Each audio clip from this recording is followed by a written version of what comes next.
So somebody's setting off a crap load of fireworks right now. So let's just ignore that. And I got a little backstory I want to tell you here. A little backstory about a rafting trip before I show you how to make duct tape water shoes. So here we are going down a river. This is my first time whitewater rafting, and as you can see, my shoes are holding up very well. We were a group of 4, and we ended up being a group of 6. We got to ride with 2 very nice ladies. When you wear water shoes over top of stones, it feels just like any other water shoe. Everybody's feet kind of hurt a little bit walking on the stones. But here we can see that they were a little bit jealous of my shoes. Classy cheapskate. I'm just doing a thing on water shoes. Classy cheapskates would make their own, so, you know.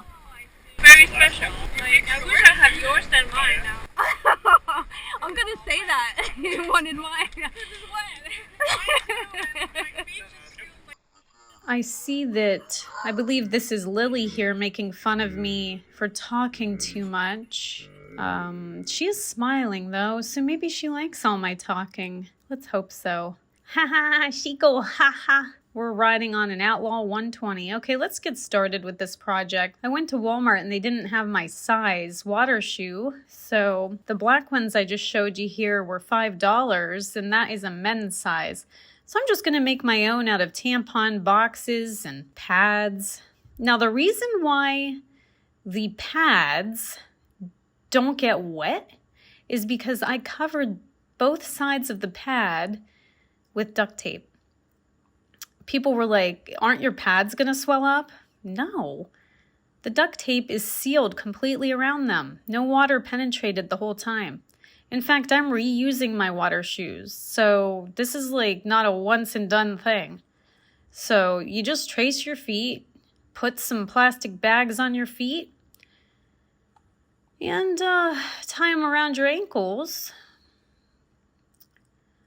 Yeah, if you get tired of my talking, I do have a channel where I don't talk at all. And I do make some videos on here where I don't talk, but then people complain about that, so you can't win.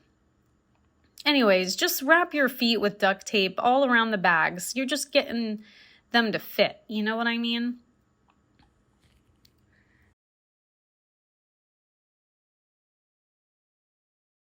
Now you're just gonna make your other shoe using the same method.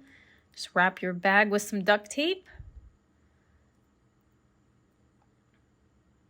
over and over.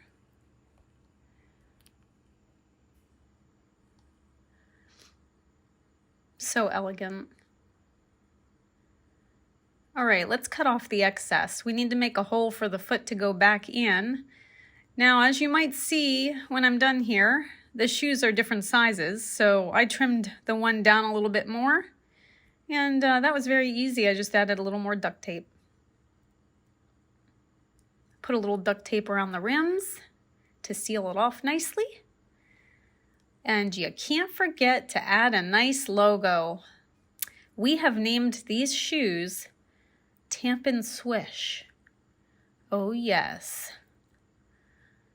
Yes, this is not copying any other famous logo. It's totally backwards. And I'm not selling these. These are all mine. Even though Lily wanted to buy mine, I'm sure. I could just tell. Yeah, these babies, you're going to have to make your own. Look at that. I just sealed those logos right in there with some duct tape, and they look like a puffy embossed symbol. Now we're going to take a wood burning tool and poke some holes for ventilation.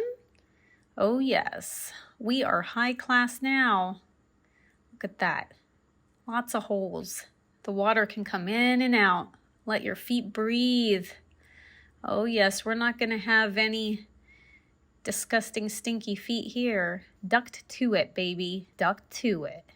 Duck to it, duck to it, to it, Duck to it, duck duck to it, duck to it.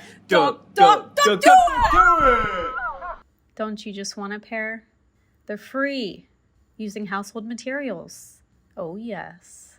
Thanks for watching the Classy Cheapskate, guys. Please click like and subscribe for more great videos, and I'll see you next time. Boom. Duck to it, duck, duck, duck to it, to it, Duck to it. Duck, duck, duck, duck, duck, duck, duck to it. Duck to it. Duck, duck, duck, duck to it.